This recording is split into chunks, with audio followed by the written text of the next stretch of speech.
Alright friends, today we are out in southwest Houston.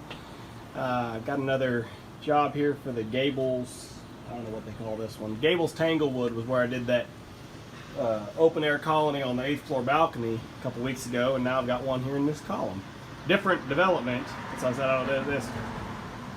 I don't know. Oh, Gables Metropolitan. I see it on the sign. So anyway, nice little apartments, but you can see where these are going in. It's just where it looks like they kind of, built this column into place, and they probably had it caulked or stuccoed, maybe not. But definitely a nice little gap right there on the top. And the bees are just crawling in, and it filled, I imagine, filled the inside of this column up.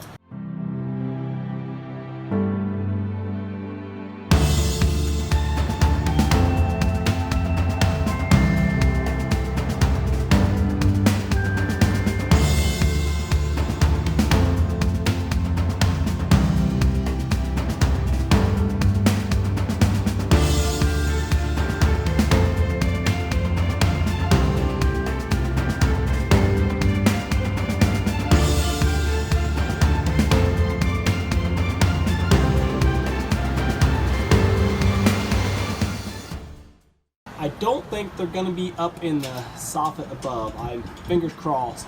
I'm thinking probably the builders put that soffit up first and then fit this column up under it. That would be my guess as far as how they probably installed it. So that's the hope anyway. Hope. So anyway, I'm assuming this one's the same as that one that I did in New Caney a couple months ago. It's made out of like a kind of like a fiberglass resin product. It's not wood, it's not plastic, but I'm just going to cut a window in it, same as I did on that last job with the Sawzall here, and see what we find. So let's get busy. Well, to my surprise, the column was actually made of wood, which is excellent, actually, because it cuts a lot easier than that other crap does. But we cut our first window up top, see what we could see, and then I extended and cut the second window down below. See the bottom of the combs right here, so it's not a very big hive. Interesting enough, the population looks really low, and I'm looking at a swarm cell. So I'm thinking they probably just swarmed out, which means they may not have a queen. But we shall see. That might be a late swarm cell. There might be one in there somewhere that's already, emerged and is running around. But we'll be looking diligently the whole time. So we're going to go ahead and start cutting some combs out here, get the vacuum fired up, and see what we find. Well, I got interrupted by an emergency alert that the whole state of Texas now requires masks and is punishable by a $250 fine. Dear God. Anyway, so just got one bucket of scrap here, but job went, really well. Obviously, we've got a few foragers still up here drifting around trying to figure things out, but I was right about the column.